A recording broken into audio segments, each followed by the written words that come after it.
Hello, ladies and gentlemen, pumpkins and joys across our beloved empire. We got a little bit of a late video today. It's great seeing you guys. I just came out of the Battlejuice spa. I'm feeling so darn fresh. Too lazy to put on the the velvet suit on right now. I just want to firstly apologize. I just took a random day off today. I didn't decide to stream. Didn't even really play Grand. I literally just took a day off Grand, which is very unheard of, but decided to take the lead of the Star Destroyer and the Bark Troopers for a nice little hike, sing some scenes, checking out some waterfalls, looking for the lost content in the rivers of the enchanted forest of Galaxies. Man, I saw lots of paywalls blocking that river here, so no stream today, but I do want to make a little bit of a video talking about what's going on at Star Wars Celebration here. And before I do that, I just want to put my unofficial application for the Bobby Singer Supernatural prequel. I came out of the Polynesian spa after the hike. I'm like, dang, I look just like Bobby Singer. If you guys didn't watch Supernatural, well, you're not going to understand the reference, but hit me up. I think I'll play the role perfectly. Anyways, on some unfortunate news, but how about some good news here? I was tagged a ton today. Thank you for everyone for hitting me up for this. Really made my day. Kyber Club bangers hit the Star Wars Celebration party.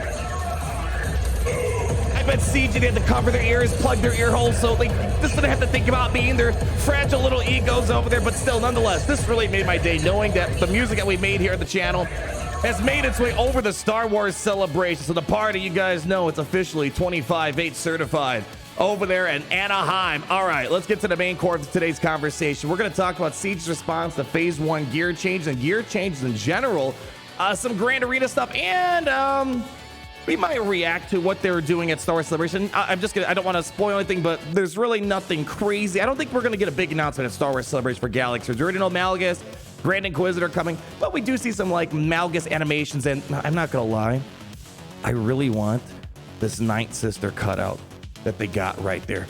But let's talk about this first. Right now in Star Wars Celebration, Galaxies has a booth, and you can see their 1.5 whatever billion dollar background here. High quality stuff, although I am kind of jealous of these cardboard cutouts. Gary, let's see if we can try to get one of these in the Star Destroyer. All right, my guy. So they're there and they're interacting with people, and apparently if you visit the booth, if you are out there, they'll give you a pin, phone battery, Zeta pin, sunglasses, and some crystal, but they're also fielding questions from you guys out there. And this one breaks my heart, but I'm not surprised. Let me just slightly caveat this, that this is technically hearsay. It's not really the official means first-party communication from CG. But then again, a lot of the stuff we learn about isn't official first parties. I'm like, I don't know, the Commander Ahsoka Tano proving grounds. We have to find stuff through third-party means out there. Anyways, we had Semi-God here passing over a message from their guildmate, Dan Regal, about the gear changes. And we had someone else in chat here, Azrael84, kind of also confirming that they asked the same thing and they said the same thing.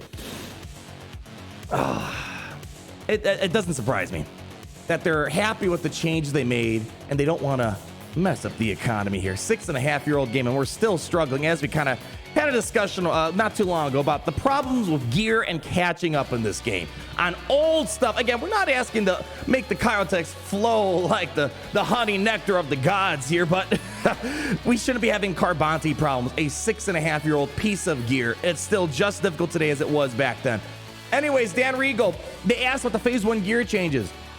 The CG dev said they're done. They challenged him, and this is so CG. I've interacted with CG. They get very pushy when you think that when you're trying to tell them, you know, you messed up something, you forgot something. No, they try to be pushy on you. Challenged me to look at the original post, so they did. Listed 3 things they didn't do. Oh, I'll have to talk to someone about that later. They aren't doing anything because they don't want to mess up the gear economy and are happy with the changes they're made. And if you guys remember, it was a long post. But we didn't get everything in Phase 1. We just didn't. It was supposed to be kind of like they're going to slowly roll out Phase 1. And remember, it's supposed to be a multi-phase program. We just got Phase 1, and we didn't even get all of Phase 1. And this is their official... This is what their stance is on this, is that, oh, I'll have to talk to someone about that later. We're done. We don't want to mess up the economy. Again, I'm not surprised, guys. This is why it's one of those things where when I play this game, I try to pretend CG doesn't exist because they are a bad excuse of a studio out there. I've interacted with a lot of studios out there. This one by far, and every mobile game studio, even other AAA studios there, they have their problems. this game company is just a breed of their own. Anytime I talk to other studios out there and I talk about CG, they're like, oh yeah, we've heard stories about, like, they're like a black sheep of the industry. And I'm hoping that they still are going to roll out the rest of these phase 1 gear changes. And I'm hoping they aren't satisfied with where the gear economy changes are happening. And again, we're almost a year into this. 2021 September is when they announced this. We're heading into June, literally in about 3 months. We're hitting the 1-year anniversary, and we still haven't seen phase 2, and we haven't even seen all of phase 1 yet. I don't want to reopen this whole entire rant that we had last week, but the gear catch up for new players is horrendous. They're sitting there trying to get people hooked on their game crack by handing out crystals to the new players and stuff like that, but they really aren't doing anything meaningful to keep those players engaged for the longevity and helping them catch up to a meaningful level, at least getting to Gear 11, Gear 12 without a hitch. So all I can hope is that they're gonna at least look into it, and actually maybe they forgot. There's a good chance they forgot. I hate to say that, but there is a very good chance they forgot that they didn't finish phase 1. Oh, all right. I had a really good day today. I don't want to get too heated. We've been pretty heated a lot lately. I might just have to go back to the normal spiel, just forgetting about CG exists, and just we do our thing here and we find ways to have fun despite the crap going on in this game here. Let's catch up on the next thing we got going on here. Events rescheduling, interesting stuff happening here. There's gonna be a little change to Grand Arena's frequency. It's gonna, instead of normally right now we have a 4 weeks Grand Arena, 1 week break off. Well, now the season, I'm guessing it's a season, it's getting merged down to 3 weeks, and then of course you're gonna have a 1 week off. So they're making the seasons a lot faster, and they're just letting us know that there's gonna be a very slight increase in the crystal. We're talking literally 0.9% crystal increase. So there's not gonna be a crazy increase in crystals, but they're trying to make some changes here to make their seasons a little bit shorter here. So let's go ahead and read this, because apparently there's a title update coming here, and they're gonna be running additional events during the off week of Grand Arena on June 6th to June 12th. These will be a one-time thing to cover the additional time gap between Grand Arena championships for this month. There will be extra assault battles and galactic challenges during this time, and there will be 4 territory wars in a row instead of 2. And then last but not least, Conquest will no longer start on the first Monday of every month. Instead, it will be tied into the 28 4-week cycle. And let's see, what was the part I want to read here? So there's gonna be an extra logging calendar to make up for the crystals on the missing week of Grand Arena. So they're trying to make sure they do not get us into the negative, although how much you want to bet they really wish they can skip out on that for us. Otherwise, here, let's read this. There's a very minor increase in average amount of crystals earned each day, but most importantly, players will not be earning less crystals than average. I'll take their word for it. I hope that's not the case. We'll usually have independent people double check that later on, but I'm assuming we'll just take it. That's truth right here. The shorter overall schedule also means a week off will occur more frequently, but end of event rewards will also occur more frequently. To that end, we'll be making some changes to balance out the rewards to make the table above possible. Increasing the crystal rewards for a loss in carbonate, bronze, and chromium. Increasing crystal rewards for winning in carbonate. Increasing per tournament 3-round payout of championship and mod slice materials. Decreased championship tokens in the end of season prize event. This means the impact of championship tokens comes out effectively neutral with the above changes, but with a percent paid out throughout the season instead of and less of a one big lump sum. All right, so we'll have to wait and see what the game plan is going to be with all this. It kind of seems a little bit random, but apparently it's kind of surrounding a title update that's going to be happening sometime in June, which I'm guessing is probably going to be around that June 12th area, maybe June 16th, June 12th. Anyways, let's check this out as the last piece here with the devs over at Star Wars Celebration. I got no idea of CG. I mean, usually I can react to the trailers and stuff, and they don't give me a problem in that regard. Let's take a little peek at what they have. I don't think there was a lot meaningful going on, and I don't suspect we're going to get a big announcement. Maybe there will be, but I think it's just going to be them kind of chilling there, getting new players and interacting with the current ones. We're at the Star Wars Galaxy of Heroes booth here at Celebration. Look at that. I really want that Night Sister cutout right there. Oh, man. Talking to Scott. She's a Scott girl, man. Before we jump in, let I don't think everybody I've know, ever what met is your Scott official before. There's a title lot of new and faces what are we since going to be last time I was talking there. about right now? Marketing producer, and we'd love to talk to you about both our title and the booth.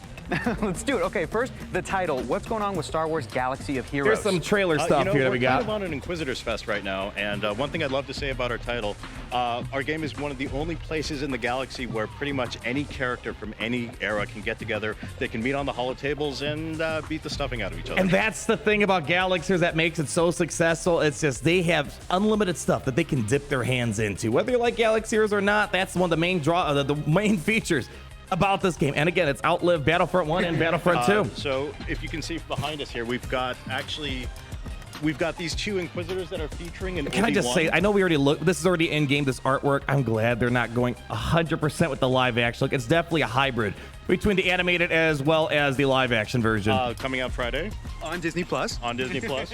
But one of the nice things about our game is because of our ability to combine different eras and different franchises, we've got the entire family here together. I got a suspicion this is probably a little snippet or teaser of the Grand Inquisitor Legend event. Each tier is probably going to be tied to a specific Inquisitor taking on specific Jedi. Inquisitors in There we go. They're all put together right there. one place. All of the Inquisitors together as a family. It'd be really cool if the second sister tier maybe had Cal Kestis. Maybe, who knows? We've seen some sneak peeks of stuff. Like, for example, we saw, what was his, Admiral Trench inside the Lord Vader event. So who knows? You might see stuff like that. How excited were you guys when you realized that you would be tackling some of these characters in the game?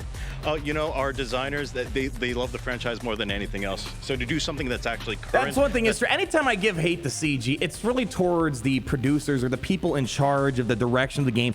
The times I've met the actual developers that work on the characters, make these awesome little 2D graphics that we see back there, they are extremely passionate about Star Wars, and they know like every nook and cranny of the lore out there. So that's one thing I never doubt. It's just always the leadership. Those are the people I question. It's actually relevant, but also to tie it together and make a new faction within our game and really design towards that.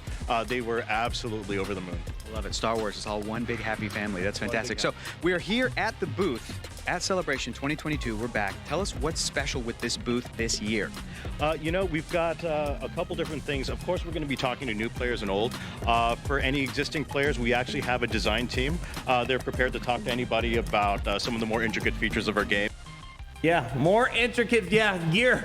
Where's those Gear 1 changes? Oh, we're done. Yeah, so this is what I'm saying. There is an official booth. I don't think this is completely being pulled out of my dog's ass here. We've got the section for presentations, photo opportunities. It's late, I'm tired, okay?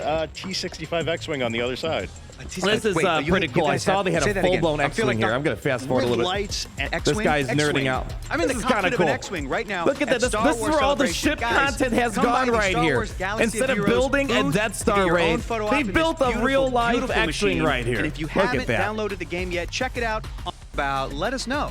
One thing we're also excited about here at the booth is our collaboration with Star Wars: There The we Old go. Republic. Here's So some we actually worked with Malgus them on a couple trailer different things stuff this year. here. We haven't I'm not seen sure if you anywhere can else. Get the shot over there, but we've got a stand-up of our own version of Darth Malgus. There we go. Who came over to our I'm game surprised we from haven't Star got a Wars: The trailer Old yet. That's the Republic. only thing we It's have. incredibly exciting. Star Wars fans are going to be psyched about that. We're psyched about it as well, and our friends from Star Wars: The Old Republic, they will be visiting our booth 3 times during the event. We're going to have design conversations. They're going to have a poster sign. Yes, this guy's act like this guy's speaking the holy word from the next coming of Jesus or something. They're also going to have a story and narrative session. I love this Awesome. guy. And all This that guy's information hilarious. is available online so that fans can know when to appear at this booth. Absolutely, we'll be blasting it out from both products. Oh! Hold on, back up. Hold on, I gotta see that again. We'll be blasting it out from both products.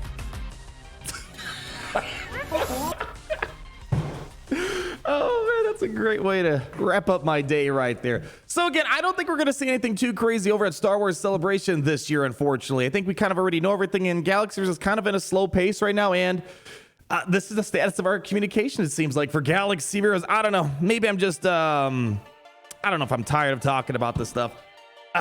We all know what the problems are. They know what the problems are. It just, they don't seem to care as much as we do. And it really breaks my heart to see that's the case. Because again, this is, that one Star Wars game that can do something that not many others can. Pull in characters from different elements of Star Wars, bringing the love that we have together, bringing an audience from the different eras of Star Wars together into one central hub. It's just unfortunate. Out of all the studios out there, Capital Games is running the show. I feel like they're squandering away a lot of potential. Who knows? I'm hoping that there's going to be a more official communication on this, but as of now, this is the closest we have to any sort of gear change communication from CG we've had since September 2021. I don't know. That's the benefit of them being the only Star Wars game. They don't need to care as much. All right, guys, I don't want to get the video too negative here. We've had tons of conversation about this. Leave a like, comment down below. Let me know what your thoughts are. And most importantly, until we meet again, always remember that it's great to be in the Empire today. Thanks for stopping by, guys. I greatly appreciate it. I'll catch you later.